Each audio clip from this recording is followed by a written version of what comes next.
علمتنا إنك أنت العليم الحكيم.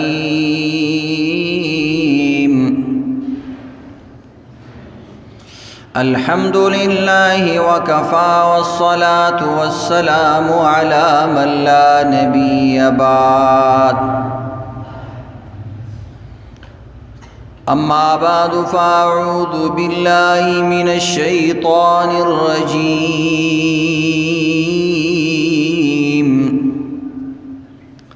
بسم الله الرحمن الرحيم.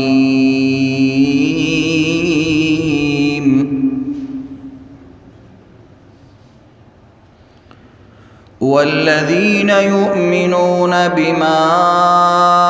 أنزل إليك وما أنزل من قبلك وبالآخرة هم يوقنون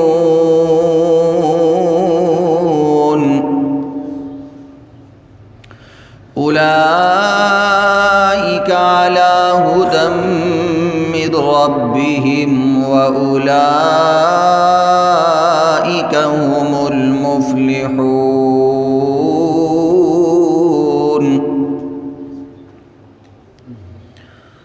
وقال رسول الله صلى الله تعالى عليه وسلم: تركت فيكم أمرين لن تضلوا ما تمسكتم بهما: كتاب الله وسنة نبيه. صدق الله العظيم وصدق رسوله النبي الكريم. طول حاضرین درود شریف وایي. اللهم صل على محمد وعلى آل محمد وبارك وسلم. محترم سامعین کرام،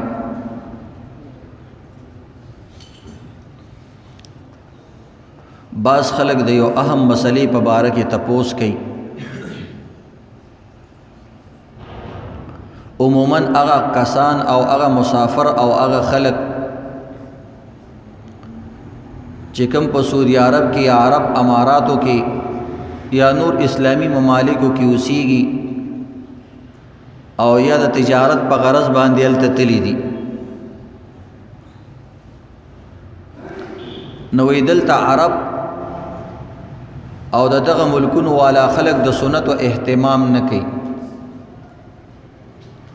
نو ډیر مسافر خلق اغوی ته ګوري، اغویم هغه شان سنت منځ پریدي او ډیر داسې نور سنت طریقې دي چې هغه سنت طریقې پریدي. نو اکثر تپوس کوي چې موږ ته شک او شبهه په زړه کې پیدا شي چې آیا دا عرب خلق خو د نبی علیه الصلاۃ والسلام د نسل خلق دي، د نسب خلق دي، قریبی خلق دي، د قرآن او د حدیث نه ډیر واقف خلق دي. نو چې دوی دا سنت طریقې پریدي نو کېدای شي دا به دین کې نه یا په دې باندې عمل کول بس حیثیت نه لري. او دا واقعي خبرم دا د عربو ژبه د قرآن ژبه ده، د حدیثو ژبه ده، د نبی علیه السلام ته نږدې خلق دي. خو آیا دې سره دا خبره نازمه ده چې کوم انسان نبی علیه السلام ته نږدې وي نو هغه به الله ته نږدې، یا صرف حسب نسب باندې انسان الله ته نږدې کېدی شي بغیر د عمل نه؟ نو دا یاد لرئ عزتمند د قرآن پاک کې الله رب العزت قل هو الله احد صورت نازل کړی دی او د دین اړومبه الله سوره لهب نازل کړی دی. مفسرین کرام وایي چې د سوره لهب د سوره قل هو سره سره به تعلق دی. ولی الله رب العزت دا قل هو صورت د دې سوره تبت یدا ابي لهب سوره لهب دې ته وي د دې نه پس نازل کو. د دې څه وجه ده؟ نو په هغه کې مفسرین لیکلي دي چې سوره قل هو کې د الله رب العزت توحید بیان شوی دی او عقیده بیان شوی ده او مخکې د ابو لهب تذکره ده الله رب العزت دا خلق تخای چې ګوره ابو لهب ولی تباشو حسب نسب والو خی علاقې سره تعلق لرو رنگ روغنم آلاو جبم آلاوا مال والامو د دنیا هر قسم آرام اغسرو خو په قرآن پاک کې د ټولو نه سخت خیری ابو لهب تشوی تبت یدا ابی لهب وتب اللہ دی ابو لہب ہلاک کی تبادی کی اللہ اور تقبل خیری کری او منگ تو وی چه تاسو مدا سی وای چې خدای دې د ابو لهب تبا کی او منگ او تاسو موس کی وای د قیامت پوری ویل کی دومره خیری اوس پوری پچا باندې ملي شي وسمره شي ابو لهب باندې کی ابو جهل باندې دومره نه کی په فرعون باندې دومره نه کیږي لکه سمره شي په د باندې کی چې کم کس قرآن ختمی یا قرآن وای یا موس کی دا صورت وای اغل ورزی نو د دې وجه صدا نو عالمان وای چې قل هو صورت کې چې کوم صحیح عقیده وا عمل هغه دنو په الله باندې صحیح عقیده نوا نو بهرحال عزتمند د آیات لري بعض وخت به یو مفتی سی بي یو شیخ الحدیث بوي تبلیغی بوي یو پیر سی بوي یو عمل بنه کوي خو نو دا زمنګ د لپاره دلیل نه دی چې زم دانه کومه د هر انسان ځان له قبر دی د هر انسان پولیس رات باندې بزان لذي هر انسان ځان له جنت ته په یو جنت کې بشریک موږ نو اوسېږو ځان له جنتونه بوي ځان له محلات بوي او هر انسان نه بد خپل عمل په باره کې تپوس کیږي دیو جن نبی علیہ الصلوۃ والسلام نه چاته پوسو کو د هر انسان دا خواهشي چې نبی علیہ السلام سره د قیامت پر ورځ نږدې شم نو نبی علیہ الصلوۃ والسلام د دې د پاره څه طریقه وښودله من احب سنتي فقد احبني ومن احبني كان معي في الجنه اے زما امتیانو داستا سو خواهش ته چې د قیامت پر ورځ مونږ پیغمبر سره نږدې یو نو د دې د پاره اسانه نسخه درته خیم که زمانه 2000 کال پسم سوک راشي که زمانه ډیر روست راشي خود هغه دا خواهش دی چې د قیامت پر ورځ د پیغمبر پاک سره نږدې پاتې شمه او دا غي د پاره نسخه دا طریقه دا عمل دا دی چې زما سنت طریقو سره مینا کوي چا چې زما سنت طریقې سره مینا وکړه د ما سره مینا وکړه او چا چې ما سره مینا وکړه هغه به ما سره جنت کې د ټولو نه نږدې وي طریقه نبی اسلام عمل خودل چې عمل بکې دیو جن عزتمندو یو سړی به دې زمانه کې وي یو سړی به سل کاله مخکې تیر شوی د دې زمانه بداغه والا کس ما د هغه زمانه والا نمخ کې جنت ته لاړ شي نبی اسلام یو ځلو فرمایل او یو کس جهاد کې شریک شو او بل روري پاتې شو دا کم پاتې شون کې روري چې وو دا دغه نمخ کې جنت ته لاړو وې د په دې پاتې ژوندۍ کې دومره لوی عملونه وکړل او دومره زیات عملونه وکړل چې الله دغه نمخ کې جنت ته بوتلو نو بہرحال عزتمندو خلق دا تپوس کی چې سنت طریقو باندې باس خلق عمل نه کوي نو د سنت طریقو څه مقام دی او د دې څه اهمیت دی او قرآن او حدیث کې د سنت په باره کې یو فرضی یو واجبی یو سنتی بے سنت دو قسم دی مؤکده غیر مؤکده در تفصیل سره بیانوم به خو شروع کې د دې اهمیت درته واضح کوم چې دا څومره اهم دي فرض د آیات لري دا ډیوټي دا بخامخا کې الله ته چې سړی نزدیکیږي هغه سنت نه لاندې درجه په نفلونو باندې الله انسان ته نزدیکی نو قرآن کې د سنت مبارک سره غلي عرب کا ارسوي کبازی فرقو والا خلق د سنت بارک هر سوي من بداغوی نه منو من به قرآن راوالو د د قرآن پاک یو ساده د پښتو ترجمه راوالا، د قرآن پاک یو ساده د اردو تفسیر راوالا، د قرآن پاک یو ساده شان چې کوم دی ترجمه د خپل ژبې راوالا، د قرآن آیاتونه درته زه بیانوم، د دې معنا پکې وګوره، په هغې کې د نبي علیه الصلاة والسلام د سنت طریقو څومره اهمیت بیان شوی. قرآن کې الله وی اطیعوا الله و اطیعوا الرسول، اے زما بندا زمام اطاعت کوا، زما د پیغمبرم اطاعت کوا. او دا یاد لري ګوره د پیغمبر اطاعت در اصل د الله اطاعت ته، د پیغمبر خپل څه طریقې نشته، دا ورته الله ښودلي دي. قرآن کې الله وی وما ينطق عن الهوى ان هو الا وحي يوحى، زما دا پیغمبر د ځان نه خبرې نه کوي، سچ کوي ما ورته وحی کړی دا. بل قرآن پاک کې الله رب العزت وی د ټول نړومبي سورت بقره کې وی مؤمنان خلق او متقیان کم یو دي؟ والذین یؤمنون بما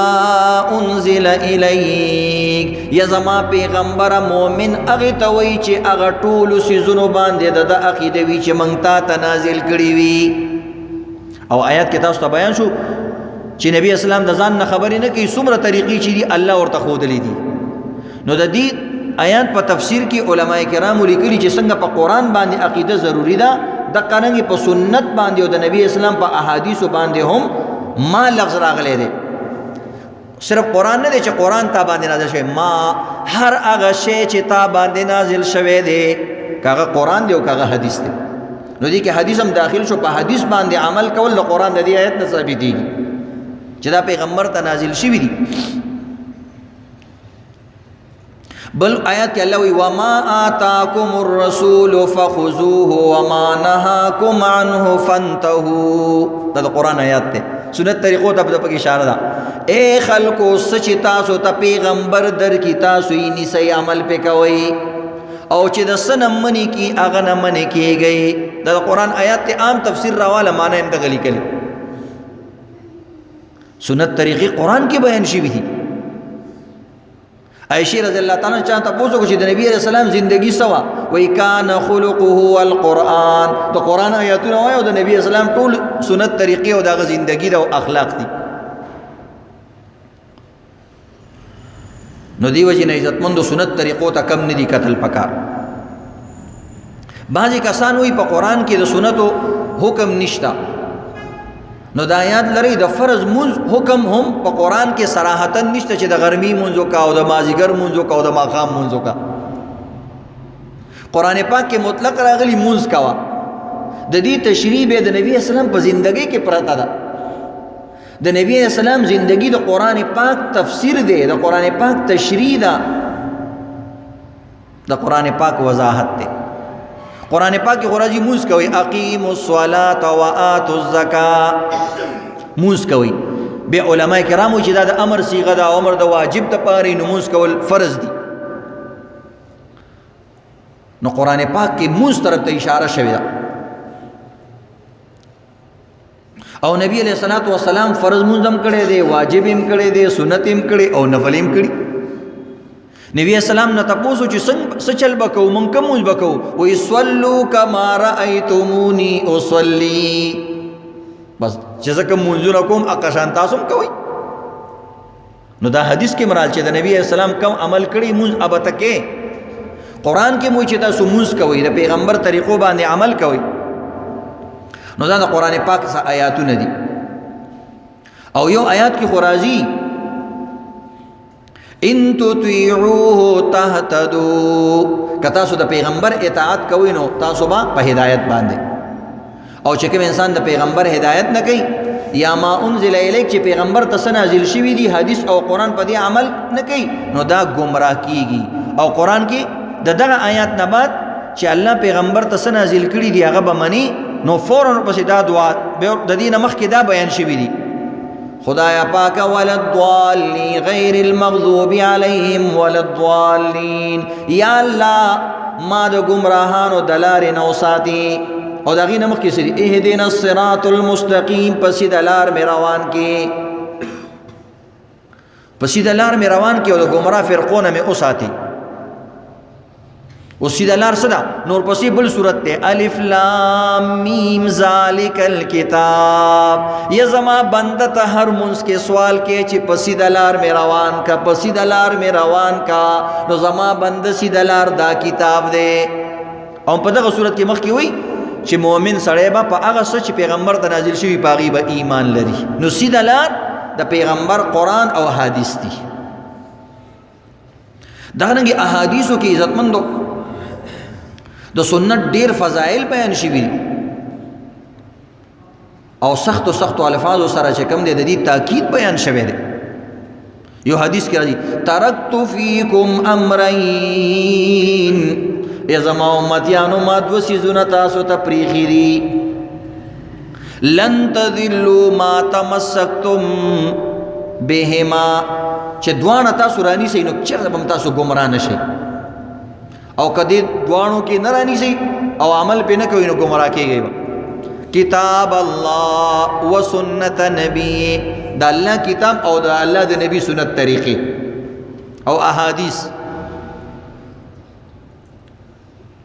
نو پته ولګي دا چې کوم انسان سنت طریقې باندې عمل نه کوي دا ګمراه کېږي. زمونږ علماء لیکلي دي چې کوم انسان په نوافلو کې سستی اختیار کی،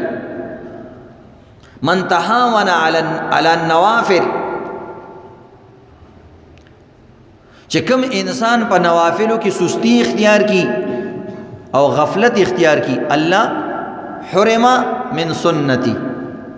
الله رب العزت دا د سنت طریقو نه محروم کړي. او کوم انسان چې سنت طریقو کې غفلت اختیار کی، الله رب العزت دا د واجباتو نه محرومي. او کوم انسان چې واجباتو کې سستی او غفلت کوي، الله به دا د فرایضو نه محرومي. نو پته ولګي د نوافل او سنت دا پیله سیړی ده او پیلنۍ پوړی ده د فرایضو نه د محرومیت دپاره. ته په ځان پوه شه، په یو ځل باندې انسان نه راغورځېږي، پیله لږ شان یو څو پرنجیو کی، یو څو ټوخیو کی، بیا په ورو ورو چې کوم دی په سر یې درد شي، بیا کټ ته لاړ شي، بیا بل ورځ اسپتال ته لاړ شي، او بل ورځ ملا صاحب اعلان وکړي وایي سبا 3 بجې جنازه ده. دغه رنګې طریقې سره دین هم عزتمند ورو ورو د انسان نه ختمیږي او انسان په ځان نه پوهېږي. نو څنګه چې وړو وړو بیماریانو موږ غم کوو د مرګ نه د یارې د وجې نه، دغه رنګې د فرایضو د یارې د وجې نه به په سنتونو باندې عمل کې. او یو حدیث کې نبی اسلام فمن رغب عن سنتی فلیس منا، ګوره سنت باندې عمل کول دومره ضروری دی. نبی علیہ السلام وی څوک چې زما سنت نه مخ اړوي دا زما د امت نه نه دی، یا زما په طریقه باندې نه دی. زما چې کومه طریقه ده دا د هغې نه خلاف روان دی، زما په سنت نه دی روان. او دا یاد لري عزتمندو سنت طریقې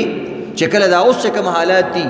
عرب سنت نه کوي، بعض فرقو والا سنت نه کوي، زمونږ عام خلک وروره چې سلام وګرځي وایي سنت به کور کې کوم پاتې شي، په وړو وړو بانو باندې پاتې کېږي.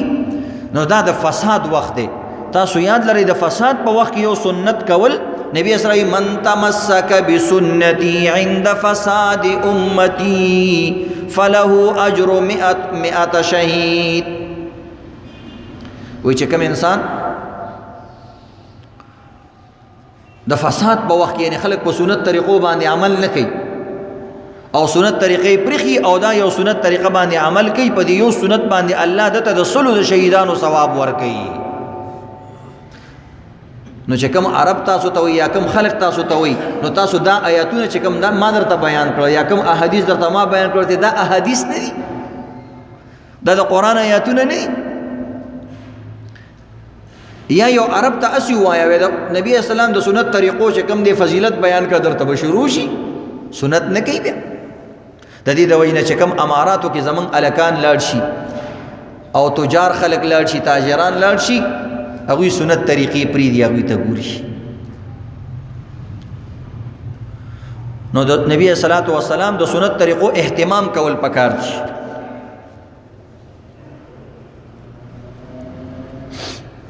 دغه رنګه الله رب عزت قرآن پاک وی لقد کان لکم فی رسول الله اسوة حسنه. نبی علیہ السلام زندگی کې تاسو لپاره نمونه ده. او نبی علیہ السلام به دومره منځونه کول وې د شپې به ودرېدو. حضرت عائشہ رضی الله تعالی عنها فرمایي یو ځل ما ته ما پرېږده چې زه خپل رب راضي کړم، او داسې ودرېدو 4 رکعاته مونځ یې وکړلو چې دومره طویل قیام یې پکې وکړو او لوی صورت یې وویلو، او نبی اسلام ولاړو. بیا رکوع ته لاړې، په رکوع کې د قیام عمره وخت واغستو. بیا سجدې له لاړې، په سجده کې د قیام عمره وخت واغستو. دومره اوږدې سجدې به کولې چې کله یې مونځ وکړو وایي ما ته تپوس وکړو یا رسول الله تاسو الله بخیلي نه یې څه؟ نو نبی علیہ الصلوۃ والسلام وویل چې الله زه بخل یم، ماله د الله شکریا ادا کول پکار دي. افلا اکون عبدا شکورا، اوس ماله ولې د الله شکر ادا کول نه دي پکار چې الله ما باندې دومره رحم وکړو، فضیلتونه راله راکړه په کائنات د مخلوق باندې، نو مالم د الله شکر ویستل پکار دي. د نبی اسلام قدمونه به وپړسېدل، یتورط قدما، قدمونه به وپړسېدل، او په دې کې به داسې لهرې جوړې شوې عزتمندو، پوندې به وشلېدلې، خو نبی اسلام به ولاړ، خپې به وپړسېدې. نو دا صرف فرض منځو، فرض منځ خو به نبی علیہ الصلوۃ والسلام ویلې وي ډېر اوږد مه پړاوئ، نوافلو کې به نبی علیہ الصلوۃ والسلام دا کول. سنت چې کوم منځونه دي هغې کې به اوږده اوږده کول. دغه رنګ یو قرآن پاک آیات کې راځي من یطع الرسول فقد اطاع الله، چا چې د رسول اطاعت وکړي د الله اطاعت وکړي. نو د رسول سنت طریقو باندې چې زی دا د الله منل دي. او بیا قرآن پاک کې الله رب العزت دا آیات بیان کړی دی چې د الله مینه انسان ته څنګه حاصلېږي. هر انسان وایي چې ماته د الله مینه حاصله شي. د مخلوق د مینې لپاره موږ خواریګانې کوو، یو بچی د پلار مینې لپاره کوشش کوي، پلار د بچی د مینې حاصلولو لپاره خواري کوشش کوي، د یار دوست د خواري لپاره خلک کوشش کوي چې مانه پارټنر ملګری خفه نه شي. عزتمندو الله رب العزت د ټول کائنات بادشاہ دی چې چا سره د الله طاقت ملاو شو د سره هر څه ملاو شو. داغه د خوشحالي طریقه الله خپل قرآن کې بیان کړی دا. قل ان کنتم تحبون الله فاتبعوني فاتبعوني فاتبعوني، اے زما بندگانو که زما مینا حاصلوئ نو زما د پیغمبر تابعداري وکئ، پیغمبر په سنت طریقو باندې روان شي. نو بهرحال عزتمندو مخکینی خلکو کې د سنت طریقو څومره اهتمام او څومره خواري وه، او هغوی د آیات لري د نبي علیه الصلاة والسلام زمانه کې فرض واجب نفل دا بچا تپوس نه کو. هر هغه عمل چې نبی علیہ السلام به کو خلکو بکاو. او دا یاد لري چې د نبی اسلام زمانه کې چې کومه سنت طریقه وا ابا چا پرې غوسته نبی اسلام به غوسه کېدو، او چې چا په عمل نکړو خلکو باغه ته د ګمرا په نظر کته. دا خو اوس د سنت طریقې چونکې موږ ته واسطو سره رالی، نو دی وجنه عالمان وی زه ټیک ده کدس یو حدیث او سنت طریقه وی چې خبره واحد وی او دا اغینه انسان اونکی یا تپاتی شي، نو هغه درجه باندې نه ګناګاری. زمونږ دور کې ګورې ډېر سہولت ته بدې درته وروسته یو واقعه بیانوم عجیبه. علماء کرامو او اولیاء کرامو به سنت طریقو سره وړوکي عمل سره څومره مینه کوله، او عام خلکو به د سنت او د عام منظور څومره اهتمام کو. یو مشهور بزرگ دی قطب الدین بختیار کاکی رحمت الله علیه، د د باره کې راځي چې د وصیت لیکلو چې زمړ شمنو زما جنازه دی هغه انسان کی چې سلور کارونه پاغه کې موجودي. زما جنازه به هغه کس کوي چې سلور کارونو اهتمام سو کوي، نو زما جنازه دی هغه پړاو کی. یو دا خصلت پاغه کې موجودی چې د تکبیر الله پابندي کړی وي. امام څنګه الله اکبر کوي یاد نه چرته د موږ په رکعات نیتله او امام سره پاغه کې شریک شوی. او دویم دا چې د چانه د تهجد موږ نه قضا شوی او نه پرخه. او دریم دا چې د پردی او غیر محارم ښځو باندې د ده نظر نه پریوته. او څلورم نمبر دا چې د مازیګر 4 رکعاته سنت د مازیګر مونځ نه وړاندې او مخکې چې کوم سنت دی غیر مؤکده دا د چا نه نه پاتې شوي. دا 4 کارونه چې بچا کی تکبیر الاولای نه پرېښی او تهجد نه پرېښي پردی تورسري ته نه کتلی او د مازیګر نه مخکې سنت دی نه پاتې شوي. زما جنازه به هغه کس کوي چې کله وفات شو اعلان وشو یو کس رالی وصیت یې بیان کو د جنازې نه مخکې ډیر مولیان عالمان خخ خلق ولاړو چې موږ به جنازه پړاو کو. اعلان وشو چې بختیار کاکی رحمت الله علیه وصیت کړی دی چې زما جنازه به هغه انسان کوي چا کې چې 4 دا کارونه موجودي. دم بخود خاموشي شوه د ډیرو لوی کسانو سرونه ټیټ شو ځکه تهجد مونځ روزانه کول دا د چا د وس کار دی؟ د تکبیر الله پابندي مستقل کول دا د چا د وس کار دی؟ د دې سنتونو او د دې نوافل څوک اهتمام کولی شي؟ ډیر سات له خلک ولاړو یو قسم نور راوتو جنازې د پاره. اخر کې یو کس راووتلو د صف نه او د بختیار کاکی رحمت الله علیه هغه لاش ته ودرېدلو هغه جوسې ته ودرېدلو او کفن یې کولاو کو مخ ته ولو کتلې وې بختیار کاکی ما خو د ډیرو خلکو نه خپل دا صفتونه پټ کړیو ته خو په خپله مړ شوې موږ د خلکو ته رسوا کو زموږ رازونه د خلکو ته ښکاره کړه. او عزتمندو حیران بشي په دې خبره باندې چې دغه کس سوکو دا د وخت صدر شمس الدین التمس بادشاہ د کې دا 4 واړه صفتونه موجودو. د وخت په بادشاہ وقت کې 4 واړه صفتونه جو قسم یو خړو وای زما دی الله په ذات باندې قسم ایمان چرته د تهجد مونږ نه دی تله ما چرته پردی خزي ته نه دی کتلی ما ته تکبیر الله مونږ چرته نه دی پاتې شوه او ما د مازیګر سنت هم چرته نه دی پریخي. نن موږ نه په وړو وړو باندې دفتر د بچو د وړو وړو کارونو د وجې نه عزتمندو د سنت او اهتمام او د منځونو اهتمام موږ نه پاتې شي. داسې خلک دنیا کې تیر شوي دي. زمونږ د دیوبند یو عالم دی حضرت مولانا رشید احمد گنگوهی رحمت الله علیه دا چې کله دیوبند کې جلسه وه او یو لوی پروګرام نو بیان وشو نو د مونځ ټایم نږدې و نو خلک چې کوم دی جومات ته مونځ له لاړ دا هم راکوز شو د سټیج نه مونځ له روان نو ډېر کسان ترې راتاو شو. تاسو ګورئ عموما چې لوی عالم راشي ستر عالم راشي څوک لاس میلاوي څوک خبره کوي هغه غریب بالکل پریشان شي نو خلک ترې راتاو شو نو په ورو روانو چې جومات ته ورسېدلو نو جمع ولاړه وه چې جمع ولاړه وه نو یو رکعت مونځ ترې شوی نو د جمعې مونځ یې وکړو او وروسته یې ډېر په افسوس سره ویلی ویل ګوره ستاسو د وجې نه ما نه مونځ یو رکعت لاړې وی قسم په خدای باندې 30 کاله وشو چې ما نه تکبیر الله نه دی فوت شوی 30 کالو کې یو ظلم چې کم دی تکبیر الله د دنه نه دی فوت شوی نه دی پاتې شوی. داسې خلکو عزتمندو په دې خبرو باندې به افسوس کو. نن خلک وایي سنت طریقه د څه چلو شو چې پاتې شو سنت طریقه دا څه چلو شو چې پاتې شو. عزتمندو خراب ټوپۍ څوک هم نه په سر کوي چې لږ شان داغ به وي پلار بچی ته وایي خیر دی بچی معمولی شان داغ دی ټوپۍ په سر کا نه نه زه شرمېږم داغداره ټوپۍ نشم په سر کولی کمیس نه چې یو تار وځي واسکټ نه چې یو تار وځي مور بچی ته وایي بچی خیر دی ښځه خاوند ته وایي زه خیر دی څوک دی د پینډې نه پاسئ څوک دی د روټۍ نه پاسئ په دې یو تار باندې نه نه وایي ماله شرم راځي ډیفیکټډ کپړه زه نه استعمالوم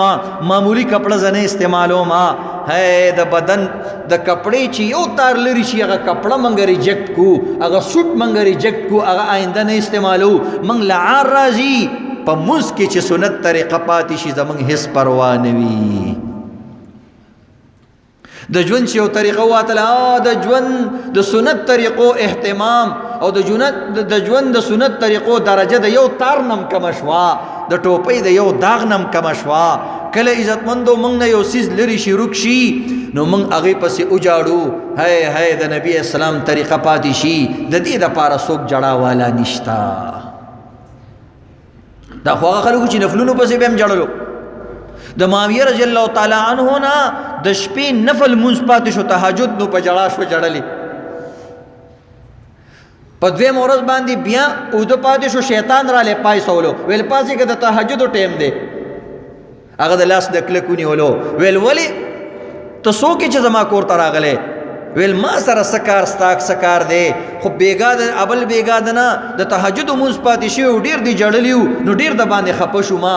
مونځ له راپاسه پاسې تهجد وکړه ویل تهجد به وروسته کوما پهله دا ووایه چې ته څوک یې زما کور ته راغلی ویل زه شیطان یم ویل ښه شیطان خو چاته د ښو تعلیم نه ورکوي څنګه دې زه تهجد مونځ له راپاسولم ویل ما د سره بد کار وکړو چې راپاسولی مې وایي څنګه دې را سره بد کار وکړو وایي ګوره ابله شپه تا نه تهجد مونځ تلی و تا الله ته دومره زیات وژړل چې الله د تهجدو نه هم زیات ثواب درکو نن زه ویرېدلم که بیا راپانسېږي بیا به الله ته جاړې الله به ستا د جړا د وجې نه د تهجدو نه هم زیات ثواب درکي لہذا ما تهجدو له راپاسولې په تهجدو باندې به جړل چې کله سنت طریقو سره ته مینه کې تهجد خو نفل مونځ دی سنت هم نه دی تهجد سنت مونځ هم نه دی تهجد یو نفل مونځ دی نفل معنی یو زیاتی مونځ دی د فرضو نه او د سنتو نه علاوه خو د نبی علیہ السلام طریقه دا چې کم کس دا مونځ کوي او دې سره مینه کوي او چې د پاتې شي شیطانان بم دا راپاسوي مونځ دپاره نو بهرحال عزتمندو دا اهتمام دومره اعلی چیز دی دغه رنګ عزتمندو زم شیخ الهند مولانا محمود الحسن صاحب رحمت الله علیه د یو ورځ ډېر اوږد مونځ وکړو په سجده کې ډېر وخت واغست چا ته تپوس وکړو حضرت ته ډېر زیات ټیم الی په سجده کې دا ولې دومره زیات ټیم الی وایي زه چې کله هم سجده کوم ما ته خپل مرګ رایاد شي په دغه وخت کې راله دغه سوچ راشي نو وایي زه سوچ کوم کیدای شي دا زما اخري سجده نو په هر سجده کې زیات وخت علم ډیر الله ته جاړم او ما ته مرګ مخې ته وي زه ویم چې دا زما اخري سجده ده د دې نه پس مرم وایي ته سوچ وکړه چې کوم انسان ته دا پته ولګېږي چې زه مرم نو په هغه وخت کې به دا په سجده کې څومره زیات وخت علي څومره خشوع و خضوع سره به یې کوي نو زه هره سجده خپل اخري سجده ګڼم د دې د وجې نه زه په سجده کې ډېر زیات ټیم علم دا حالت دی موږ عزتمندو مړي شوي مړي او جنازه کې خلک आवाज کوي زر کوا استاد ټیم پوره دی ټیم پوره دی ټیم پوره دی سجدم پکې نشته وای ټیم پوره دی زر کوا دا حالت دی حضرت مولانا یحیی رحمت الله علیه دبم طویل سجدي کولې اوږدي سجدي به کولې یو ځل ته چاته پوښتنه کوته ولې دومره اوږدي سجدي کې وایي چې کله سجده وکم ماته د پیغمبر حدیث را یادېږي نبی علیہ الصلوۃ والسلام فرمایي چې کم انسان کله سجده کوي خپل تندې الله ته خپل جبین الله ته کیدي پزمکه کې او په خاورو کې نو روایتو کې راځي الساجد یسجد علی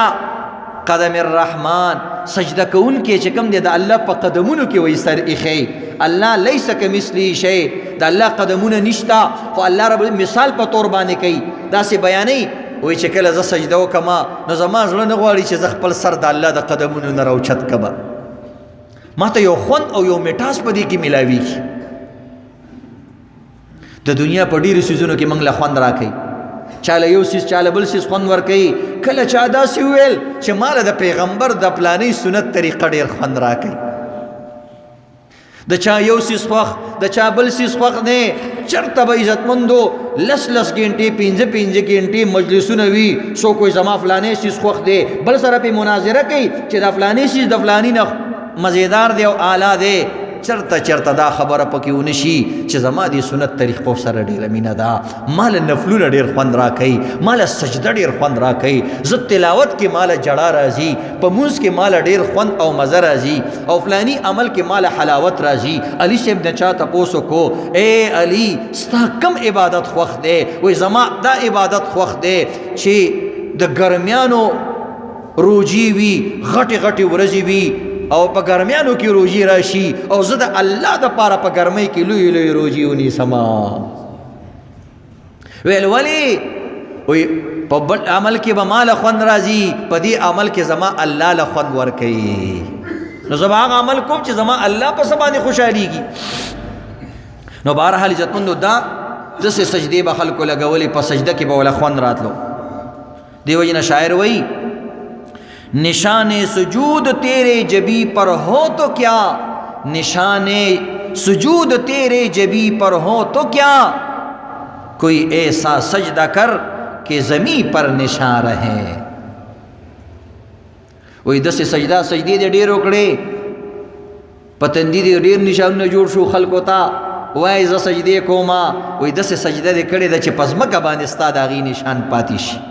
او د قیامت پر ورځ د ازمکه را پاسېږي د رب کائنات په دربار کې وایي یا الله دا تندې ته څنګه دوزخ ته ګزارې، ده خو به په ما باندې ستا دپاره سجدې کولې. د قیامت پر ورځ باندې به داسې ټول څیزونه ګویي ورکوي.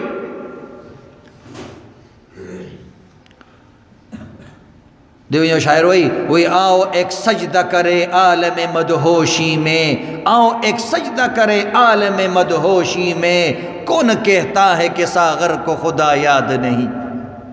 وہی تم سجدے کے تو ماته وی چې دا بالمازه دې زه سجدې نه کوما، راشه چېرته زما سجده وګوره چې کله زه الله ته سجده وکما نو زه الله سره څومره راز او نیازي زما په هغې کې، او څومره مدهوش او بېهوشي ما بې هغې کې. ټیک ده ته به ډېرې سجدې لګې، خو زه یو سجده لګومه، د کار سجده لګومه. نو بهرحال عزتمندو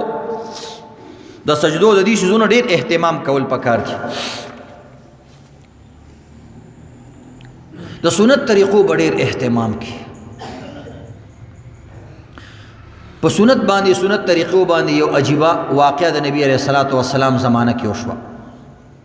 نبی علیہ الصلوۃ والسلام سره یو ځل یو سړی ناستو روټۍ خوړه. په روټۍ کې سنت طریقه دا د تاسو تم پته ده، فرض او واجب نه ده. خلکو سنت طریقه پاتې شو، څه چلو شو،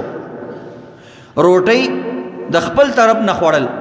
په ښي لاس باندې خوړل، تاسو ټولو ته پته ده دا سنت طریقه ده، فرض او واجب نه ده. یو سړی ناستو نبی علیہ الصلوۃ والسلام سره روټۍ خوري، په ګس لاس باندې روټۍ خوړله. د عربیانو عام دا رواج هغوی به ګس لاس سره خوراک کول، لکه څنګه انګریزان او هندوان او بعضې قومونو دا عادت وي چې ګس لاس سره هغوی خوراک کوي. نه، دا پیغمبري طریقه نه ده. نبی علیہ الصلوۃ والسلام ورته فرمایي کل بیمینک، اے فلانکیا ښي لاس باندې خوراک کوا، ګس لاس باندې خوراک مه کوه. بهترینه طریقه دا ده، ښی لاس د برکت دپاره د ښو کارونو دپاره الله پیدا کړی، ګس لاس الله رب العزت د دې نورو کارونو دپاره پیدا کړی دی، استنجا دپاره، پوزې صفا کولو دپاره، د نورو کارونو دپاره. لہذا په ښي لاس باندې خوراک کوه.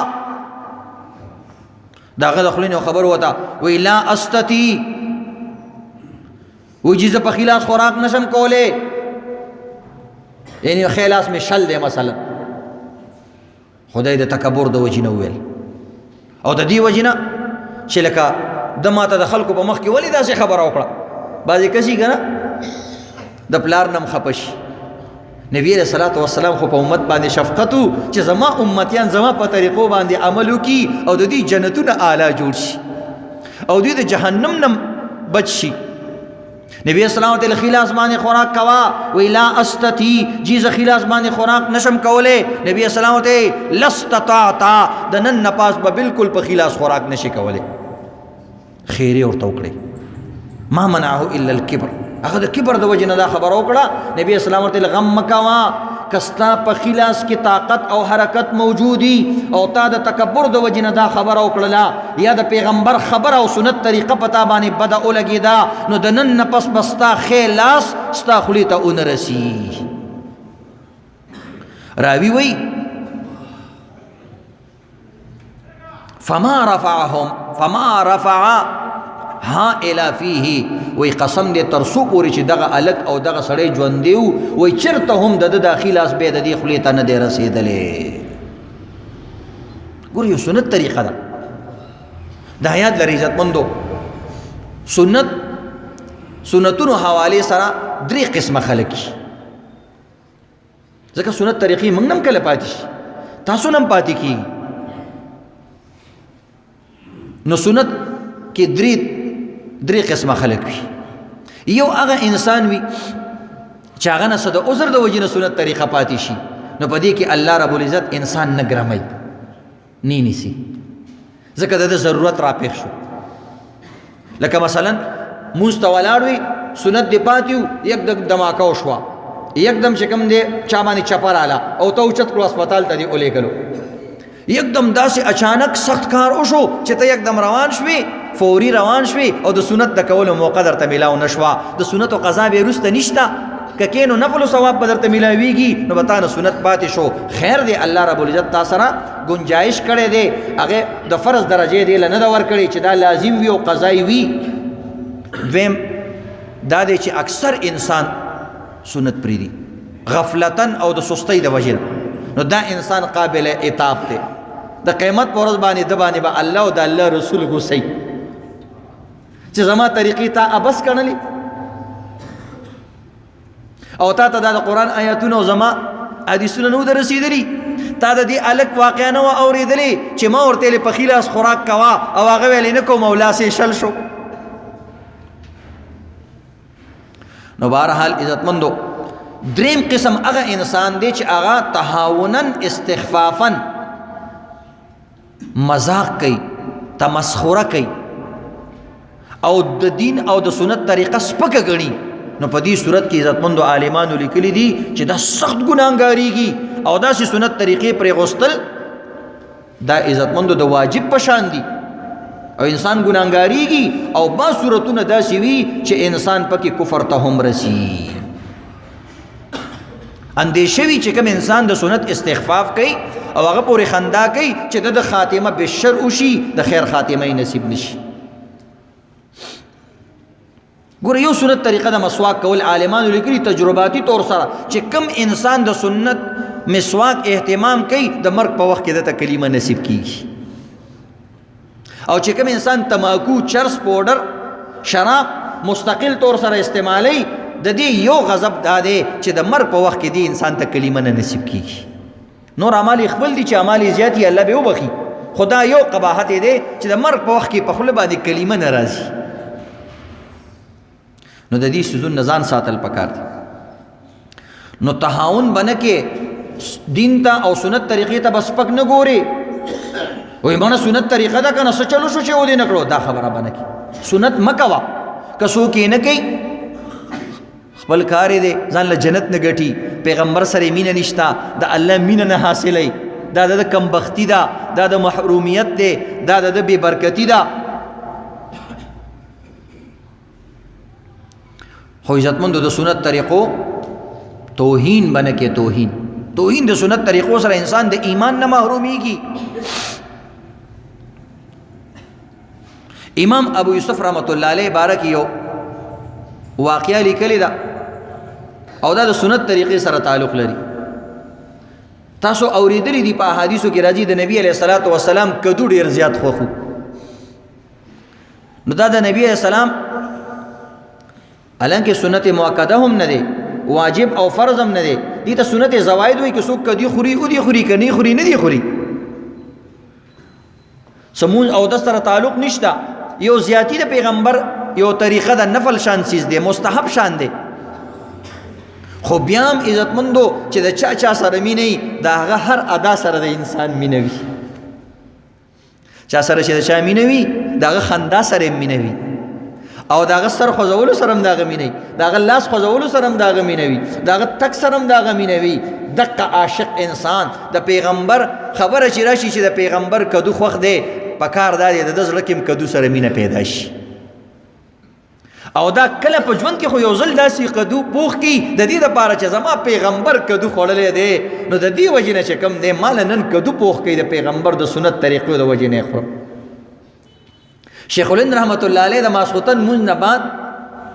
2 رکعات نفل په ناسته کول چا دې تاسو کو چې حضرت چې کم انسان په ناسته باندې مونځ کوي هغه ته خو نیم ثواب میلاویږي نو په کار دا دی چې ته په ولاړه مونځ وکړې په ولاړه پوره ثواب میلاویږي ویل نه ما ته د دې مسلې پته ده خو زما پیغمبر سره مینه ده ما ته حدیث را رسېدلی دی چې زما پیغمبر به دا مونځ په لاندې کولو که ما ته نیم ثواب میلاویږي خو زما پیغمبر سره مینه ده دا مونځ په ناسته باندې کوم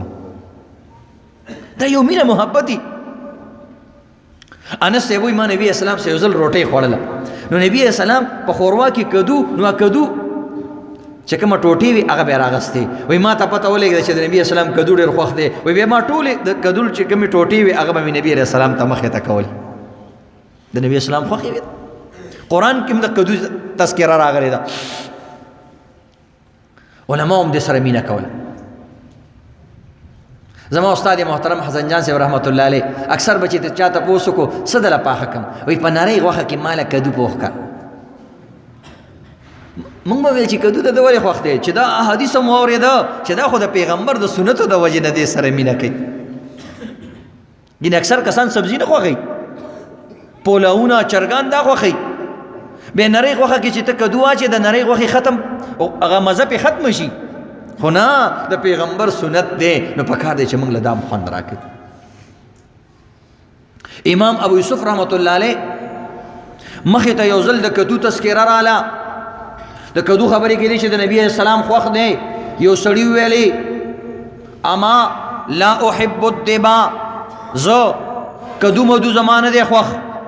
کدو څه ته وایي کدو مې نه دی خوښ امام ابو یوسف رحمت الله علیه دا خو قاضي و چیف جسټس و هغه ورته وایي جدد الاسلام والا قتلتک وی د خپل اسلام تجدید وکا دوباره کلمه وایا ګینه زه دنه سر وامه قتل کومه دی بس هغه فوراً کلمه وویله ځکه دا قاضي چاته تپوس وکړه حضرت دا خو یو سنت طریقه ده یو سنت طریقه ده د نبی اسلام کدو خوښ دی د چا به خوښي د چا به نه خوښ ویل نه ټیک ده که د چا کدو نه خوښ بالکل دی نه خوري عام اوقاتو کې انسان دا ویلی شي زما کدو نه دی خوښ